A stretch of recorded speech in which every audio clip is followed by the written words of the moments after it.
ఒక చిన్న గ్రామంలో ఒక పెద్దాయన ఒంటరిగా నివసిస్తున్నాడు. ప్రతి సంవత్సరం కూడా అతను తన పొలంలో బంగాళాదుంపలు పండించేవాడు. కానీ ఈ సంవత్సరం పండించలేకపోతున్నందుకు చాలా బాధపడుతుంటాడు. ఎందుకంటే అతనికి హెల్ప్ చేసే ఒక్కగానొక్క కొడుకు జైల్లో ఉన్నాడు కాబట్టి. లాయర్ ఎంతగానో ట్రై చేస్తాడు కానీ బయటికి తీసుకురాలేకపోతాడు.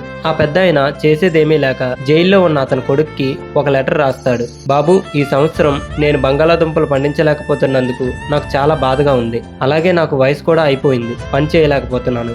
నువ్వు నాతో ఉండుంటే నాకు ఈ కష్టాలన్నీ తీరిపోయేవి. నేనేమీ చేయలేకపోతున్నా అని రాస్తాడు. కొడుకు ఈ లెటర్ చదివాక తిరిగి మళ్ళీ ఒక టెలిగ్రామ్ రాస్తాడు. ప్రియమైన నాన్నగారు, మీరు మన పొలాన్ని దున్నడం చేయకండి, ఎందుకంటే నేను మన పొలంలో గన్స్ పాతి పెట్టానని రాస్తాడు. ఆల్రెడీ ఇతని మీద నిఘా పెట్టిన డిపార్ట్మెంట్ నెక్స్ట్ డే మార్నింగ్ 4 గంటలకు FBI ఏజెంట్స్ ని పంపించి మొత్తం పొలాన్ని తవ్వించి చూస్తారు. కానీ ఎక్కడ ఏమీ దొరకకపోవడంతో తిరిగి వెళ్ళిపోతారు.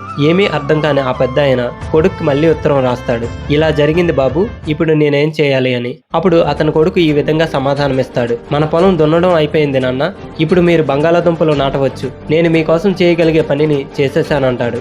ఈ కథలో మనం తెలుసుకోవాల్సిన నీతి ఏంటంటే, మనసుంటే మార్గం ఉంటుందంటారు కదా, దానికి బెస్ట్ ఎగ్జాంపుల్ ఇదే. మన మనసులో ఎలా అయినా చేయాలనే దృఢ సంకల్పం ఉంటే ఎక్కడున్నా సరే ఎలా అయినా గానీ ఆ పనిని పూర్తి చేయగలం.